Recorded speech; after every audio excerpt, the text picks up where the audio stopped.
ये पाकिस्तान आर्मी ने ये पहलगाम कराया। पर चर्चा करने के लिए हमारे साथ जो शख्स जुड़े हैं, इनसे ज्यादा इस विषय के बारे में कोई नहीं बता सकता। कारण क्योंकि सेना की सबसे बड़ी कमेटी होती है डिफेंस कमेटी। उस कमेटी के ये 6 साल तक सदस्य रहे हैं। यहां तक कि इन्होंने उस कमेटी को चेयर भी किया है, चेयरमैन भी रहे हैं। और 12 सदस्य परिवार के फौज में हैं जनरल साहब के, और खुद जनरल साहब ने कश्मीर में सेवाएं दी हैं। देखिए, आप कश्मीर में आपने पोस्टिंग रही है, आपकी आप ड्यूटी करके हैं, आप कश्मीर की जो पृष्ठभूमि है उससे अच्छे से वाकिफ हैं, तो आपके हिसाब से क्या होना चाहिए फिर? इमरान खान ने ललकारा है पाकिस्तान की फौज को। जी बिल्कुल। ये देश को, यानी देश के लिए फौज होती है या फौज के लिए देश है। सही बात, कितनी बड़ी बात है। हाँ, आज के दिन पाकिस्तानी सेना पाकिस्तानी अवाम के सामने सबसे वीकेस्ट यानी सबसे कमजोर हालत में है। खस्ता हालत पाकिस्तान है। वो ये चाहता कि यहाँ पर यूक्रेन और रूस जैसे हालात हो जाए। ऐसा भी हो सकता है कि दोनों, कहा भी था मोदी ने कि हम आंखों में आंखें मिलाकर बात करते हैं। तो क्या आप आंखों में आंखें मिलाकर बात नहीं करनी चाहिए? कि ये लड़ाई हमारी वहां के लोकल लोगों से नहीं है, ये लड़ाई हमारी पाकिस्तान आर्मी से है। आर्मी किसी भी विदेशी ताकत से लड़ाई है तो उसका पुलिस मुकाबला नहीं कर सकती जी, उसका फिर फौज ही मुकाबला करेगी।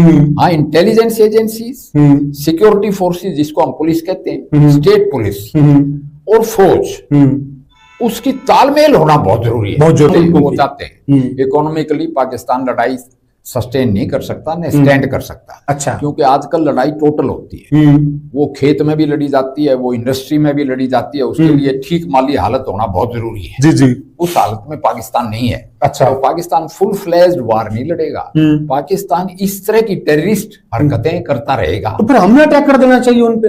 अभी उनके जो सेनाध्यक्ष हैं जनरल मुनीर, सैयद मुनीर जी, उन्होंने कहा है कि हिंदू और मुसलमान वो कभी एक हो ही नहीं सकते।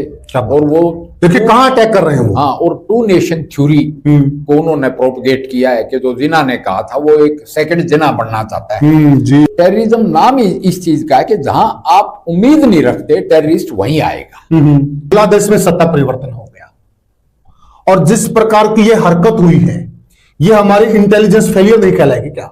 नमस्कार साथियों, मैं हूं आपका होस्ट कुलदीप सिंह पुनिया। और साथियों, मैं आज आपको यह नहीं कहूंगा कि मैं लेकर चलता हूं आपको राजनीति की दुनिया, क्योंकि जो आज का विषय वो राजनीति का है ही नहीं, वह राजनीति से ऊपर उठकर सोचने का विषय है।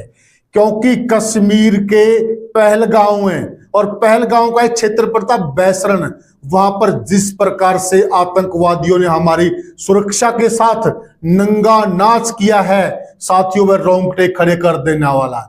वहां पर आतंकवादियों ने बहुत ही कायरतापूर्ण कार्रवाई करते हुए क्या किया? किसी से राज्य नहीं पूछा, भाषा नहीं पूछी, जाति नहीं पूछी, और केवल क्या पूछा? धर्म। और उसके बाद मार दी गई गोली। बहुत बड़ी घटना है साथियों। वहां पर बहुत सारे सैलानियों को गोली मार दी गई जी। और जो समाचार मिल रहे हैं, 27 जाने वहां पर जा चुकी हैं, और जिसके अंदर एक हरियाणा के नेवी अफसर विनय नरवाल, उनकी मौत हो जाती है, उनको गोली मार दी जाती है। और एक शर्मिंदा करने वाली घटना है, जो समाचार मिल रहे हैं, वहां सैलानियों की पैंट उतरवाई गई। आप समझिए किस लिए पैंट उतरवाई गई? पैंट उतरवाकर गोली मारी गई है, बेइज्जती की गई है साथियों। और इसका एक अन्य कारण भी, धर्म का कारण, वह ये देखना चाहते थे कि कोई बंदा, उनको अजान सुनाने के लिए बोला गया। कई बार क्या होता है कि कोई बंदा यूट्यूब वगैरह से, सोशल मीडिया से, हिंदू आदमी भी अजान याद कर लेता है। कहीं इसने अजान याद कर ली हो और वह ये वैसे मुस्लिम ना हो, तो उनकी पैंट उतरवाई गई है। बड़ा शर्म का विषय है साथियों, झकझोर करने वाला विषय है। और अब जो खबर निकल कर आ रही है सरकार की तरफ से, बहुत बड़ी खबर निकल कर आ रही है। क्या? रक्षा मंत्रालय के अंदर बहुत बड़ी मीटिंग बुलाई गई है, और उसके बाद सेनाओं को अलर्ट मोड पर रहने के लिए बोल दिया गया है। एयरफोर्स को भी बोल दिया गया है, और नेवी को भी बोल दिया गया है, और आर्मी को भी बोल दिया गया कि वो अलर्ट मोड पर रहें, कभी भी कोई कार्रवाई की जा सकती है। मोदी जी विदेश का दौरा छोड़कर आ गए हैं और मोदी जी को जम्मू कश्मीर में जाना था, अचानक वो भी दौरा उन्होंने कैंसिल कर दिया और उसके बाद बीजेपी के राष्ट्रीय अध्यक्ष जेपी नड्डा, अमित शाह और मोदी जी की एक मीटिंग होती है और अब समाचार ये मिल रहे कि शाम को ऑल पार्टी मीटिंग बुलाई जा सकती है और उसके बाद बड़ा निर्णय लिया जा सकता है। आर्मी से बात की जा रही है, तीनों सेनाओं के जनरलों को बुलाया गया है, बड़ी कार्रवाई हो सकती है। साथियों, जो घटनाक्रम देश के अंदर घट रहा है, आखिर पाकिस्तान पे किस प्रकार की कार्रवाई की जा सकती है, यह सारी चर्चा हम करेंगे जनरल डीपी वत्स से। जनरल डीपी वत्स के बारे में आप जानते होंगे साथियों, खुद सेना के बहुत बड़े जनरल रहे हैं, इनका पूरा परिवार सेना में है और सबसे बड़ी बात क्या कि सेना की एक बहुत बड़ी कमेटी होती, डिफेंस कमेटी, उसके चेयरमैन भी रहे हैं और उसके सदस्य भी रहे हैं और इनसे हम जानेंगे कि आखिर वहां पर हालात किस प्रकार के हैं और हमें कैसे बदला लेना चाहिए, क्या होना चाहिए। क्या भारत पाकिस्तान युद्ध के मुहाने पर आकर खड़े हो गए हैं? क्या यहां पर भी रूस और यूक्रेन की तरह जंग होगी? क्या होगा? सारा मामला हम जानते हैं जनरल साहब से, फौज के जनरल डीपी वत्स जी। नमस्कार जनरल साहब, सबसे पहले आपका स्वागत और राम राम। पुनिया साहब, सबसे पहले तो मैं उन परिवारों के लिए संवेदना जाहिर करता हूं जी, जिन्होंने अपने सदस्य इस टेररिस्ट अटैक में खोए। जी जी, खासकर जिनके पति, जी जी, जिनके बेटे जी, वहां शहीद हुए, बिल्कुल, मैं कहूंगा। कितनी बड़ी घटना देखिए वो विनय नरवाल जी, उनकी मतलब 16 को शादी होती है, वो हनीमून मनाने के लिए जाते हैं। हाँ, ये मतलब मैं इतनी बड़ी बात है जनरल इसको साहब। मैं कहूंगा टेररिस्ट की कामयाबी, मतलब क्योंकि वो टेररिस्ट अटैक में यही चीजें देखी जाती हैं कि सरप्राइज, यानी अच्छा, एकदम हक्का बक्का दुश्मन रह जाए। अच्छा, वो अनएक्सपेक्टेडली आए जहां उनकी उम्मीद नहीं थी आने की, क्योंकि टेररिस्ट जी टूरिस्ट पे अटैक कम करते थे। बिल्कुल, गांव में हुआ था पहले भी, जी, जी, वो अमरनाथ यात्रा पे हुआ था जी, मगर लेकिन टूरिस्ट पे कम करते थे, टूरिस्ट पे कम करते थे। इस दफा उन्होंने अनएक्सपेक्टेडली टूरिस्ट पे अटैक किया जी, ताकि कश्मीर की इकोनॉमी जो उभरने लगी थी आर्टिकल 370 को एब्रोगेट करने के बाद जी, वो बुरी तरह से प्रभावित हो। देखिए, आपने बड़ी अच्छी बात की जनरल साहब की, जो इकोनॉमी है वहां की वो टूरिस्ट पे बहुत डिपेंड करती है। हाँ, 20% टूरिस्ट पे तो कहीं न कहीं हम देखे थे, सोची समझी रणनीति नहीं क्या आतंकवादियों की? देखो, मैं आपको बताना कि उनकी इकोनॉमी को ध्वस्त किया जाए। आतंकवादी नहीं, आगे आगे क्वेश्चन और भी आएंगे। ये सारी करतूत पाकिस्तानी सेना की जी, और पाकिस्तानी सेना का जो एक अहम डिपार्टमेंट, मैं उसी पर्सन पे आ रहा हूं जनरल साहब, आपने ठीक कहा। मैं भी यही जानना चाहता हूं और देश की जनता भी जानना चाहती है। जिस प्रकार से घटना हुई है, सारे देश का जो खून है वो खोल उठा है और खोलना भी चाहिए। इस प्रकार की घटना, आप भी किसान परिवार से आते हैं, मैं भी किसान परिवार से आता हूं और आपकी तो 12 सदस्य पूरा परिवार ही फौज के अंदर है। ये जो घटना है ये पाक सेना और आईएसआई की करतूत है, तो उससे कैसे निपटा जाए? उनकी करतूत है। और एक मैं देश को जरूर कहना चाहूंगा, उबलने की और खोलने की अच्छा जरूरत नहीं है।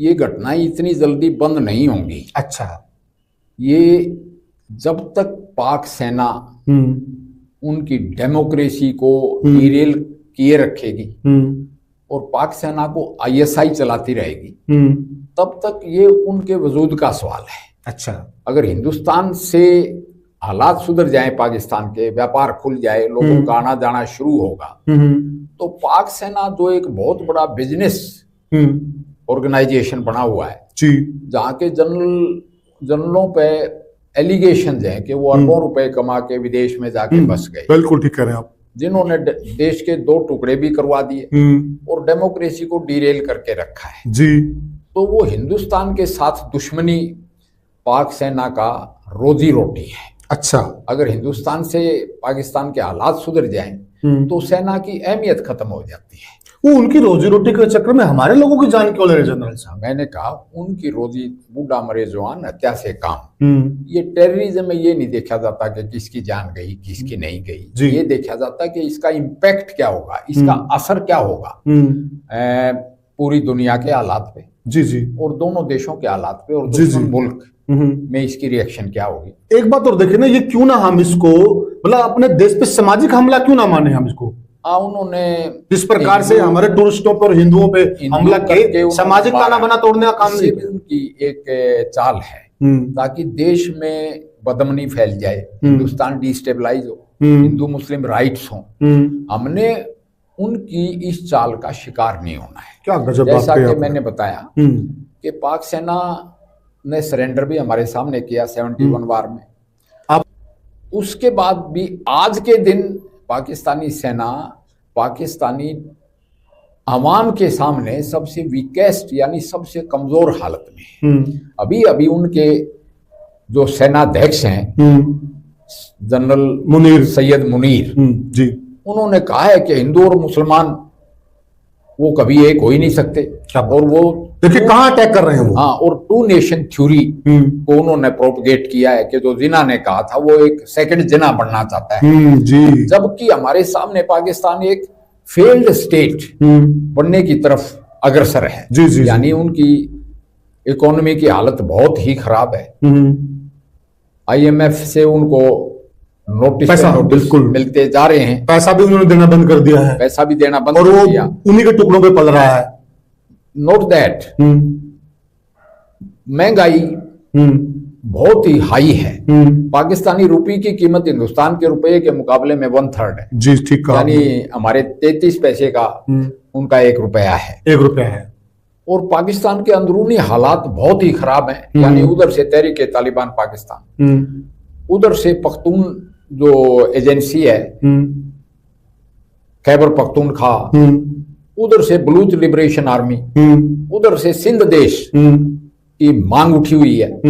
ऐसे हालात में पाकिस्तानी फौज के सामने पाकिस्तान पे काबू रखने के लिए हिंदुस्तान से पंगा लेना ही एक जरिया लगता है, जो उन्होंने ये हथियार इस्तेमाल कर लिया। तो जब बांग्लादेश में सत्ता परिवर्तन हो गया और जिस प्रकार की ये हरकत हुई है, ये हमारी इंटेलिजेंस फेलियर नहीं कहलाएगी क्या? बांग्लादेश का सत्ता परिवर्तन और यहाँ जो ये टेररिस्ट अटैक हुआ, वैसे तो जहां तक टेररिज्म का सवाल है वो तो जम्मू कश्मीर असेंबली पे भी बम फटे हमले हुए हैं। जी, चुन चुन के हिंदुस्तान नवाज पॉलिटिशियंस को भी मारा गया है, और बिहारी मजदूरों का भी कत्ल किया गया। बिल्कुल। वहां पे जो भी बसने की कोशिश करता है उसको भी टारगेट किलिंग्स होती हैं। जी।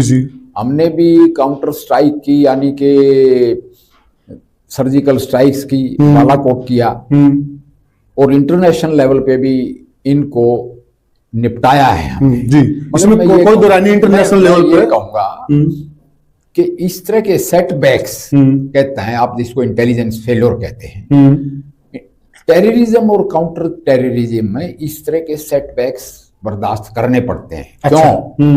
क्योंकि टेररिज्म नाम ही इस चीज का है कि जहां आप उम्मीद नहीं रखते टेररिस्ट वहीं आएगा। जहां आपको उम्मीद है, जैसे लोग कहते हैं कि हमें एकदम उड़ी टाइप स्ट्राइक करनी चाहिए या बालाकोट टाइप करना चाहिए। मैं बीच में एक सवाल ले लेता हूं ताकि दर्शकों की चीजें अच्छे समझ में आए। देखिए, आप कश्मीर में आपने पोस्टिंग रही है आपकी, आप ड्यूटी करके आए, आप कश्मीर की जो पृष्ठभूमि है उससे अच्छे से वाकिफ हैं, तो आपके हिसाब से क्या होना चाहिए फिर? वो हम आएंगे उस पर कि हम क्या कर सकते हैं। सबसे पहले तो जैसा कि आपने कहा, हम अपनी इंटेलिजेंस एजेंसी, जी, हमारी हुकूमत को, हमारी जो सिक्योरिटी एस्टेब्लिशमेंट है, उसको ये समझना पड़ेगा कि ये लड़ाई हमारी वहां के लोकल लोगों से नहीं है, ये लड़ाई हमारी पाकिस्तान आर्मी से है। आर्मी से, अच्छा। और पाकिस्तान आर्मी से अगर लड़ाई है, किसी भी विदेशी ताकत से लड़ाई है, तो उसका पुलिस मुकाबला नहीं कर सकती जी, उसका फिर फौज ही मुकाबला करेगी। हाँ, इंटेलिजेंस एजेंसीज, सिक्योरिटी फोर्सेस जिसको हम पुलिस कहते हैं, स्टेट पुलिस और फौज, उसकी तालमेल होना बहुत जरूरी है। बहुत जरूरी है। अगर उस तालमेल में अपर हैंड सेना का होना चाहिए। अगर विदेशी सेना को काबू रखना है तो, अच्छा, तो ये हमारी एस्टेब्लिशमेंट को समझना पड़ेगा कि हमारी लड़ाई पाकिस्तानी एस्टेब्लिशमेंट से है। जी जी जी। तो इसमें सेना को अपर हैंड देना पड़ेगा, अच्छा। क्योंकि arm forces special powers act भी है। Arm forces special powers act Manipur में भी था, ईस्टर्न सेक्टर में भी था। जी जी। जब उसको विड्रा किया जाता है या रिलैक्सेशन दी जाती है तो दुश्मन टेररिस्ट एक्शन करा देता है, जी जी। हमारी कमजोरियों का फायदा उठा के। अब ये तो हम कह दें कि भाई बड़ा कायराना हमला है, कायराना नहीं है, वो अपने एक्शन में अपना टारगेट अचीव करने में कामयाब हो गए। जी जी। पब्लिक को डिमोरलाइज करने में, कश्मीर की इकोनॉमी को अफेक्ट करने में, और लोगों को ये दिखाने में कि देखो आप बड़ी बड़ी बातें कर रहे हैं। जी जी। हिंदुस्तान दुनिया की चौथी बड़ी ताकत है या तीसरी बड़ी ताकत है, मगर हमने हार्ट ऑफ टूरिज्म में जाके टेररिज्म कर दिया। अच्छा अच्छा, ये संदेश देना चाहते हैं। हाँ, तो इसमें मैं ये कहूंगा कि सेना को फ्री हैंड दे। फ्री हैंड दे, हाँ। तो जो सेना को फ्री हैंड देने की बात आप जनरल साहब कह रहे हैं, जिस प्रकार से बार बार पाकिस्तान उकसावे वाली कार्रवाई कर रहा है, जिस प्रकार से वो अटैक कर रहा है, आप जितने भी देखेंगे हिंदुस्तान में अटैक हुए हैं उनमें इनका रोल रहा है। तो क्या ना माने जो खस्ता हाल पाकिस्तान है वो ये चाहता कि यहाँ पर यूक्रेन और रूस जैसे हालात हो जाए, ऐसा भी हो सकता है कि दोनों मुल्कों को चाहते हैं। इकोनॉमिकली पाकिस्तान लड़ाई सस्टेन नहीं कर सकता, न स्टैंड कर सकता। अच्छा। क्योंकि आजकल लड़ाई टोटल होती है, वो खेत में भी लड़ी जाती है, वो इंडस्ट्री में भी लड़ी जाती है, उसके लिए ठीक माली हालत होना बहुत जरूरी है। जी जी। उस हालत में पाकिस्तान नहीं है। अच्छा। तो पाकिस्तान फुल फ्लेज्ड वार नहीं लड़ेगा, पाकिस्तान इस तरह की टेररिस्ट हरकतें करता रहेगा। तो फिर हमने अटैक कर देना चाहिए उन पे, हम क्यों बर्दाश्त करें? मैंने कहा कि हम भी एंटी टेररिस्ट एक्शन करें। अच्छा। फुल फ्लेज्ड अटैक तो मैं नहीं कहूंगा, अटैक तो दो एटमी ताकतों में अगर लड़ाई होगी तो फिर उसमें बहुत बड़ा भारी नुकसान हो जाता है जो किसी के काबू नहीं रहता। अच्छा। इसमें इस लड़ाई का जवाब इसी तरह की लड़ाई से देना पड़ेगा। अच्छा। एक terrorism, counter terrorism, hybrid warfare, वो एक अलग से स्पेशलिटी है। मैं ये कहूंगा कि पाकिस्तान के भी, तो हमें मुंह तोड़ जवाब तो देना चाहिए। मैंने कहा पाकिस्तान के भी वीक पॉइंट्स हैं, किसी प्रकार से जो भी उनके वीक पॉइंट हैं, वीक पॉइंट है उनका खैबर पख्तूनख्वा, जो भी उनकी कमजोर कड़ियां हैं। इमरान खान की पार्टी की हुकूमत है। जी जी। इमरान खान ने ललकारा है पाकिस्तान की फौज को। जी बिल्कुल। ये देश को, यानी देश के लिए फौज होती है या फौज के लिए देश है। सही बात, कितनी बड़ी बात है। हाँ, फौजी एस्टेब्लिशमेंट्स पे भी हमले हुए हैं वहां पे। जी जी।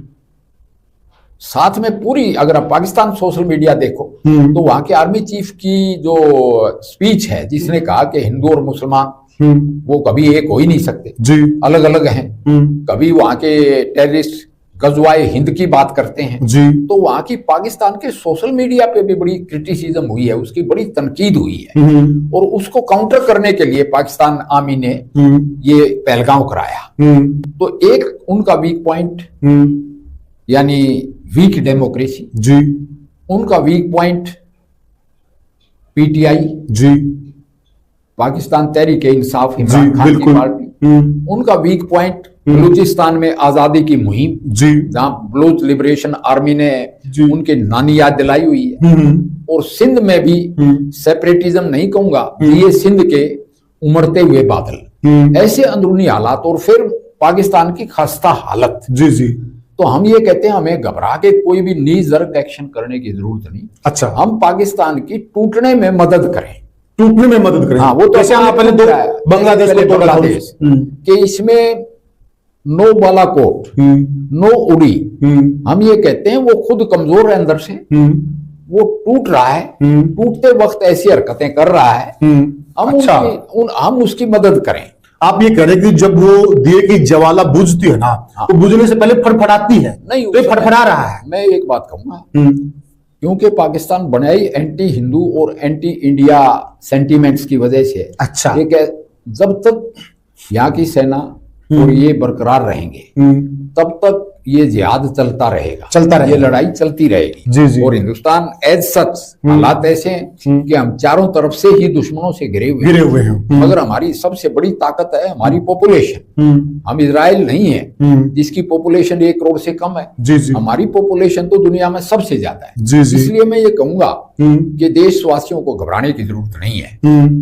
हम 75 साल से 60 के करीब इंसर्जेंसीज हमने लड़ी हैं। जी। और कुछ इंसर्जेंसियां शांत भी हो गई हैं। अच्छा। मगर आईएसआई और जो ताकतें हिंदुस्तान को ताकतवर नहीं चाहती, वो इसको बार बार उभारने की कोशिश भी करते रहेंगे। अच्छा। और करते रहे हैं। उसमें इस जंग के लिए हमें गाफिल होने की जरूरत नहीं। अच्छा। जिसको आपने इंटेलिजेंस फेलियर कहा, मैं इसको गफलत कहूंगा।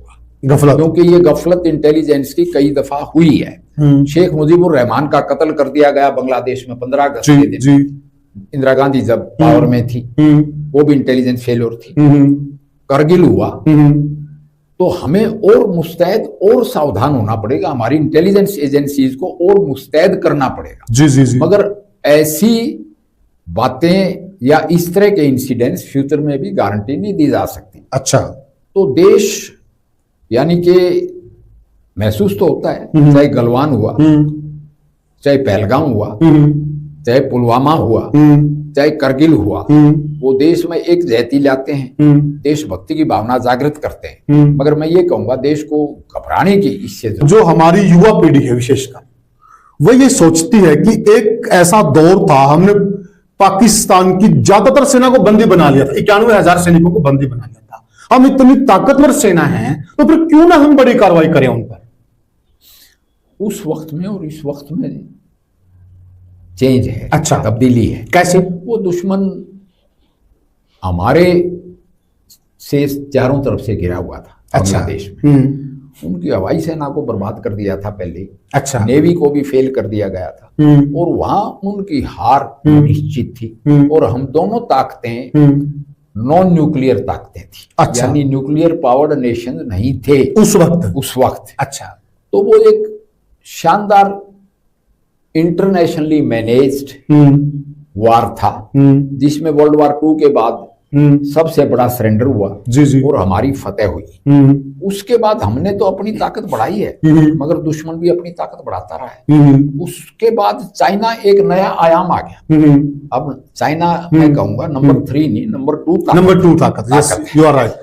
और दुश्मन का दुश्मन दोस्त होता है। तो ऐसे इंटरनेशनल हालात में अब फ्रंटल लड़ाई तो यूक्रेन और रूस की चल रही है। जी बिल्कुल। मैं कहूंगा लाखों लोग दोनों तरफ से मर चुके और हल नहीं निकला अभी तक, कुछ हल नहीं निकला। 3 साल से लड़ाई भी चल। बिल्कुल सही बात है। तो और दोनों देश कमजोर भी हो चुके हैं। कमजोर हो गए। रूस तो पहले नंबर की ताकत था। बिल्कुल बिल्कुल। और रूस अपना न्यूक्लियर ऑप्शन यूज भी नहीं कर सकता। हाँ। तो ये इंटेलिजेंटली लड़ने की वार होगी। अच्छा। जो कंटिन्यूअस चलती रहेगी। जी जी। हमें ये कोशिश करनी चाहिए कि पाकिस्तान में पाकिस्तानी सेना और आईएसआई को कैसे कमजोर किया जाए। सही कहा। उसकी डेमोक्रेटिक मूवमेंट को हमने थापी लगानी। अब देश की अधिकतर आबादी ये सोच रही है कि आज जो देश के प्रधानमंत्री हैं, उनका सीना 56 इंच का है और बहुत ही ताकतवर। और कहा भी था मोदी ने कि हम आंखों में आंखें मिलाकर बात करते हैं। तो क्या अब आंखों में आंखें मिलाकर बात नहीं करनी चाहिए? दूसरा, देखिए जिस प्रकार से बीजेपी की जो राजनीति रही है, वो राष्ट्रवाद सबसे ऊपर रहता है। तो अब ये राष्ट्रवाद पर आघात नहीं मानने क्या हम इनको? मैंने कहा ये एक टेम्परेरी सेटबैक है। 56 इसका चिन्ह तो रहेगा। जी जी। कि इस हालात में पाकिस्तान को भेज दिया, यानी आज के दिन जो उनके हालात हैं, ये तो एक डेस्परेट एक्शन है। मगर मैं इसमें दुश्मन की एक कामयाबी जरूर मानता हूँ कि मोदी जी ने अपना टूर जो है विजिट सऊदी अरेबिया की, वो बीच में ही छोड़नी पड़ी। मेरी अपनी ओपिनियन ये है कि उन्होंने जारी बीच में इसमें एक चीज और ले लीजिए जनरल साहब, विपक्षी दलों का, विशेषकर कांग्रेस पार्टी का, उनका कहना कि बीजेपी सरकार का फेलियर है ये। जो बीजेपी सरकार कहती कि चीजें हमारे कंट्रोल में है, वहां पर धारा 370 को तोड़ा गया, वहां पर अनेक प्रकार की चीजें की गई बीजेपी द्वारा। जब बीजेपी इतना बड़ा मूवमेंट कर सकती है, तो अब मतलब क्यों घटनाएं घट रही हैं? वो कह रहे फेलियर है बीजेपी। मैंने कहा ना कि जब तक पाकिस्तान का एग्जिस्टेंस है, पाकिस्तान तो कांग्रेस ने ही बनाया था ना जी। कश्मीर प्रॉब्लम तो कांग्रेस की दी हुई प्रॉब्लम है। तिब्बत प्रॉब्लम या चाइना प्रॉब्लम तो कांग्रेस की दी हुई प्रॉब्लम है। अच्छा। देश जो चारों तरफ से दुश्मनों से घिरा हुआ है, ये भी कांग्रेस की देन है। अच्छा। मगर इसमें कांग्रेस बीजेपी का इंटरनेशनल हालात में सवाल नहीं पैदा होना चाहिए। अच्छा। वहां सवाल देश का होना चाहिए। जब इंडिया को डिफेंड करना था यूएनओ में, तो नरसिम्हा राव जी ने वाजपेयी को भेजा था। क्या बात, कितना अच्छा एग्जांपल दिया आपने। हाँ। तो यहाँ पे जब ये हमारे हिंदुस्तान की सिक्योरिटी का सवाल है, आर्म फोर्सेज का सवाल है, सिक्योरिटी फोर्सेज का सवाल है, वहां बीजेपी और कांग्रेस या जो भी अपोजिशन है, वो पूरे देश में एक ही आवाज उठानी चाहिए। एक ही लीडर के नीचे आगे एक मुत्तहद होके आगे बढ़ना चाहिए, टेररिज्म से लड़ना चाहिए, बजाय कि आपने ये किया, आपने ये किया। जिस प्रकार नरसिंह महाराव जी ने किया था, हाँ, मतलब वो चीज जिस प्रकार से नरसिंह महाराव जो हमारे प्रधानमंत्री रहे हैं, उन्होंने एक अच्छा एग्जाम्पल सेट किया था। तो मैं ये कहूंगा कि नीजर या एकदम इमोशनल एक्शन की बजाय सोच समझ के एक्शन, हाँ हमारी इंटेलिजेंस एजेंसीज को और जी सतर्क रहना पड़ेगा, यानी गफलत में नहीं रह सकते हम। फिर भी मैं तो इमीडिएटली तो सबको ये सतर्क करूंगा कि ऐसा अटैक और जगह भी आ सकता है। दुश्मन ने प्लान किया होगा तो 3-4 तो कम से कम प्लान किए होंगे। उस चीज पे हम आएंगे जनरल साहब। एक कांग्रेस ये कह रही कि बीजेपी सीरियस नहीं ले रही, क्या नहीं ले रही बीजेपी सीरियस? इससे सीरियस और क्या होगा? आर्टिकल 370 धारा 35A को रिमूव कर दिया गया है। देश की ताकत बढ़ा रहे हैं हम, यानी कि हथियार पैदा भी कर रहे हैं, हथियार बेच भी रहे हैं, हथियार खरीद भी रहे हैं। तो देश की सिक्योरिटी को तो सीरियसली तो कोई भी गवर्नमेंट होगी उसको लेना ही पड़ेगा। मोदी जी विदेश दौरा छोड़ के आगे जो मैंने कहा उसमें मैं कहता हूं उनका विदेशी दौरा छुड़वाना एक दुश्मन की कामयाबी है। अच्छा, मैं तो ये मेरी पर्सनल ओपिनियन है, नॉट पार्टी ओपिनियन। जी जी। मगर एक नेता को, एक रहनुमा को आवाम की सेंटीमेंट्स का ख्याल रखना पड़ता है। जी जी। इसलिए अमित शाह जी गए हैं कश्मीर, मोदी जी दौरा छोड़ के आगे, क्योंकि हमारे 27 आदमी मरे हैं। जी जी। एक बिग टेररिस्ट घटना हुई है, बिल्कुल बहुत बड़ी घटना। फिर ये लोग यूं कहेंगे अपोजिशन वाले कि वो विदेश में रंगरलियां मना रहे हैं, हालांकि रंगरलियों वाले आदमी नहीं है। जी जी जी। तो मगर इसके बोथ साइड्स हैं। इफ वैसे मैं कहता हूं कि उनका विदेशी दौरा छुड़वाना या यहाँ पे जैसी वो अपने विदेशी अमेरिकन उपराष्ट्रपति आए हुए हैं, जी जी, उस टाइम पे हमला करना, उस टाइम पे हमला करना, मोदी जी का विदेश जाना, ये सब वेल टाइम्ड है। जी जी जी। ISI में एक इंडिया के लिए चुनाव टाइम भी है, अलग डिपार्टमेंट बना हुआ है। उनका काम ही है कि हिंदुस्तान को कैसे डिस्टेबलाइज करें। अच्छा, तो स्पेशल एक डिपार्टमेंट बना रखा। हाँ, अच्छा। तो ये अमेरिकन उपराष्ट्रपति की विजिट, क्योंकि उनकी वाइफ भी हिंदू है, बिल्कुल, वो भी प्रो इंडिया है। Yes yes. मोदी जी का विदेश जाना, ये सब वेल टाइम्ड है। जी जी जी। तो इस हमले में उनकी टेम्परेरी कामयाबी तो है जो वो अचीव करना चाहते थे। जी जी जी। एक खलबली पैदा करना, मगर हमें इससे घबराना नहीं चाहिए। एक दहशत का माहौल क्रिएट करना। हाँ, हमें उससे घबराना नहीं चाहिए। उनके बड़ी बड़ी खलबली होती है, वहां तो ट्रेन ही हाईजैक होगी और पूरे पंजाबी सैनिकों को उन्होंने मार डाला। जी जी। वहां तो इतनी बड़ी दहशतगर्दी है कि 70-70, 100 आदमी मारे जाते हैं। जी, सही कहा। जब मस्जिदों में, शिया मस्जिदों में बम बड़े रोज होते हैं वहां पर। वहां डोरंड लाइन का अफगानिस्तान के साथ उनका बड़ा झगड़ा है, छोटा नहीं है। बिल्कुल। वहां तो 50 लाख अफगान रिफ्यूजीज उनके मुल्क में बैठे हैं। ठीक कहा आपने। तो वो मुल्क तो टूटने के कगार पे है, हमें नहीं घबराना चाहिए। अच्छा। ये उनका डेस्परेट एक्शन है, एक बड़ा हतोत्साह स्थिति में हड़बड़ाहट दिखा रहे हैं, हड़बड़ाहट का एक एक्शन है, पर हमें उनको लाइटली भी नहीं लेना। राहुल गांधी जी विदेश में जाकर इन चीजों पर बोलते हैं, देश की डेमोक्रेसी पर बोलते हैं, देश की संस्थाओं पर बोलते हैं, इससे देश को मजबूती मिलती है क्या? राहुल गांधी के बारे में मैं ज्यादा कमेंट यूं नहीं करूंगा कि वो बगैर सोचे समझे बोलते हैं। अच्छा। हाँ, उन्होंने ये अपना ख्याल रखना चाहिए कि एक वो बहुत बड़ी पार्टी जी के ऑपोजिशन के नेता हैं, सबसे पुरानी पार्टी के, सबसे पुरानी पार्टी जी, एक बड़े खानदान से भी ताल्लुक रखते हैं, Yes. जिसने 3 प्रधानमंत्री दिए। You are right. उनको जो भी बोले देश हित में सोच के बोलना, जी जी जी, कि वो पहले देश का हित सर्वोपरि रख के फिर अपना बयान दें। जी जी। बस इतना ही कहूँ। आखिरी सवाल जनरल साहब, आप डिफेंस कमेटी के मेंबर भी रहे, चेयरमैन भी रहे, आपसे ज्यादा कोई नहीं जानता इन सारे विषयों के बारे में। ये जो बीमारी है, जो पाकिस्तान ने एक बीमारी पैदा कर दी, आतंकवाद की बीमारी, इस प्रकार के जो भी इश्यूज होते हैं उनको डिफेंस कमेटी में किस प्रकार से डील किया जाता है, किस प्रकार से आप लोग चर्चा करते हैं? युवा पीढ़ी जानना चाहती है विशेष। डिफेंस कमेटी का तो यही है कि डिफेंस ऑफ इंडिया को कैसे कारगर रखा जाए। अच्छा। डिफेंस बजट का कैसे उसका ठीक से इस्तेमाल हो, और पार्लियामेंट, मिनी पार्लियामेंट को बताया जाए। सेना बताती है यानी मिलिट्री, जिसमें आर्मी, नेवी, एयर फोर्स आ गए, कि क्या स्टेटस है, क्या कमियां हैं और उन कमियों को कैसे पूरा किया जाए। देश के लिए मैं जरूर कहना चाहूंगा कि एटलीस्ट दुश्मन के मदरसों में, दुश्मन के टेररिस्ट कैंप में उनको काफरों के खिलाफ भड़काया जाता है। काफिर की डेफिनेशन भी गलत बताई जाती है। क्या डेफिनेशन है काफिर? हमारे नॉन बिलीवर वो कहते हैं जो अल्लाह में विश्वास ना रखे। अच्छा, वो तो हम भगवान में विश्वास रखते हैं बिल्कुल। कोई अल्लाह कह देता है, कोई भगवान कहता है, कोई रब कहता है, कोई वागुरु कहता है। बिल्कुल बिल्कुल। तो वो एक अलग बात है। तो वो हम मेरा कहने का मतलब ये है कि हमारी सबसे बड़ी दुनिया में यूथ पावर है।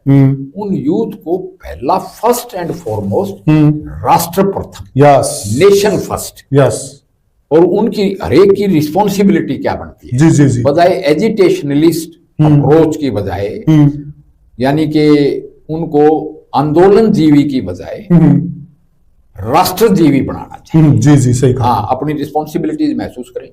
देश को घबराने की जरूरत नहीं। हम दुनिया की सबसे बड़ी यूथ पावर, सबसे बड़ी मैन पावर, और मैं कहूंगा सबसे बड़ी डेमोक्रेसी और सबसे बड़ी स्टैंडिंग आर्मी। हाँ, इसलिए हमें घबराने की जरूरत नहीं है। घबराए पाकिस्तान, हमें घबराने की जरूरत नहीं है। जिस प्रकार की यह घटना हुई है, जिस प्रकार से टूरिस्टों को चुन चुन कर, हिंदुओं को चुन चुन कर मारा गया है, क्या अब हमारे जो टूरिस्ट भाई वहां पर जाते हैं गर्मियों की छुट्टियों में, और विशेषकर अब गर्मियों का टाइम चल रहा है, तो वहां पर लोग जाना बंद नहीं कर देंगे क्या? और पाकिस्तान यही चाहता है पाकिस्तान। इसके लिए आप क्या कहें? उसमें मैंने कहा कि सिक्योरिटी बढ़ाएं जी। सिक्योरिटी में जैसे मैंने कहा, सेना को अपर हैंड दो, ठीक है, शांत करके देते हैं जी, फिर विड्रा कर लिया जाता है, फिर अशांत हो जाता है। तो ये इस इंसिडेंट से घबराने की जरूरत नहीं। इंटेलिजेंस बीफ अप की जाए और सिक्योरिटी बीफ अप की जाए। सेना, अर्धसैनिक बल और स्टेट पुलिस, इसके तालमेल को बनाया जाए, जिसमें सेना का अपर हैंड हो। हाँ जी। सबसे बड़ा सवाल, क्या वहां पर जिस प्रकार से अब्दुल्ला की सरकार आई है, उसके बाद इस तरह की चीजें बढ़ी है क्या? देश जानना चाहता है। अब्दुल्ला की सरकार के बाद तो देखो, ये 2-3 घटनाएं तो इस जम्मू डिवीजन में हुई हैं। जी, जहां पर बहुत कम वगैरह, और एक ये बड़ी घटना हुई है। अब अब्दुल्ला की सरकार तो सुप्रीम कोर्ट के डिसीजन से डेमोक्रेसी में ये लिमिटेशन है कि इलेक्शन कराना पड़ा। इंटेलिजेंस एजेंसीज की तो रिकमेंडेशन नहीं थी इलेक्शन कराने की। उनकी क्या रिपोर्ट? ये तो सुप्रीम कोर्ट ने थोप दिया इलेक्शन। जी।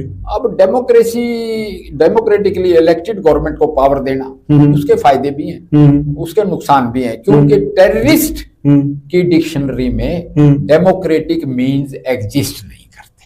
अच्छा। हाँ, तो इसलिए डेमोक्रेटिकली इलेक्टेड गवर्नमेंट है, वो हमारे साथ मिलकर काम करना पड़ेगा और वो करे। फॉर द टाइम बीइंग तो एज ए रिस्पॉन्सिबल सिटीजन मैं यही कहूंगा।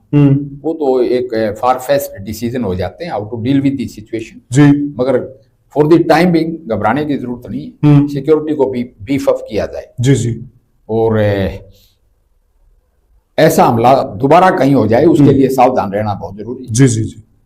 पाकिस्तान की कमजोरियों पर नजर रखें जी। तो पाकिस्तान ऑक्युपाइड कश्मीर है जी, हाँ, पीओके वहां के लोग भी अब इंडिया में मिलना चाहते हैं। क्या बात है, बहुत बड़ी बात है। तो बाल्टिस्तान और पाकिस्तान ऑक्युपाइड कश्मीर, वो जब इधर की तरक्की देखते हैं, दुनिया का सबसे ऊंचा पुल देखते हैं रेल का जी, कश्मीर में खुशहाली देखते हैं, तो उनकी कोशिश है कि वो इंडिया वाले कश्मीर से मिले। तो ये इस सिचुएशन को भी हमने ध्यान में रखना चाहिए और हमें कोशिश ये कहनी चाहिए कि जो पाक ऑक्युपाइड कश्मीर है उसको मिलाने पर विचार करना चाहिए, उसको लेने की कोशिश तो है। हमने पार्लियामेंट में पास कर रखा है जी कि वो ऑक्युपाइड है और हम उसको मिलाएंगे। तो ये भी बहुत बड़ी बात है साथियों, जैसे जनरल साहब ने कहा कि देखिए हमें डिफेंस के साथ अट्रैक्टिव मोड पर भी काम करना चाहिए, और अट्रैक्टिव मोड यही है कि हमें पाक ऑक्युपाइड कश्मीर की बात करनी चाहिए। वो बात करें हमारे वाले कश्मीर की नहीं, हम बात करेंगे पीओके की, तब जाकर पाकिस्तान को करारा जवाब मिलेगा। तो साथियों, हमने बात की जनरल डीपी वत्स से, और जनरल डीपी वत्स के बारे में मैं पुराने वीडियो में आपको बता चुका हूं। सारा का सारा परिवार इनका आर्मी में है, और इनसे ज्यादा बेहतर वहां की कंडीशन कोई और नहीं जान सकता। लंबे समय तक सेना में रहे हैं और कश्मीर के अंदर पोस्टेड भी रहे। जिस प्रकार से इन्होंने चीजों को डील किया और जिस प्रकार से इन्होंने घटना पर प्रकाश डाला, इससे साफ संकेत ये जाता है कि पाकिस्तान चाहता है कि हम कश्मीर को अलग थलग कर दें और अलग थलग कश्मीर पाकिस्तान के हित में है। हमें वहां जाना भी चाहिए, हमारे टूरिस्टों को नहीं घबराना चाहिए। जो घटना घटी है वो वाकई में निंदनीय है, लेकिन वहां सेना और पुलिस का तालमेल जिस प्रकार से जनरल साहब ने कहा कि सरकार इस तरफ ध्यान दे कि जो हमारे टूरिस्ट जा रहे हैं वो सुरक्षित रहे। अगर वहां लोगों की जान जाएगी तो कौन जाएगा, इसलिए उसकी तरफ सरकार को ध्यान देना चाहिए और हमें इन चीजों को अलग चश्मे से और अलग एंगल से देखना चाहिए। पाकिस्तान तो चाहता ही यही है कि कश्मीर अलग थलग हो जाए और हमें उनकी जो सोच है उसको कामयाब नहीं होने देना है। तो साथियों, ये हमारी चर्चा आपको कैसे लगी हमें कमेंट सेक्शन में जरूर बताएं। वीडियो को ज्यादा से ज्यादा शेयर करें, चैनल को सब्सक्राइब करें और पाकिस्तान को मुंह तोड़ जवाब देने के लिए वीडियो को ज्यादा से ज्यादा शेयर करें, कमेंट लिखें। तो साथियों, फिर मिलेंगे किसी और वीडियो में किसी और मुद्दे पर। तब तक के लिए राम राम।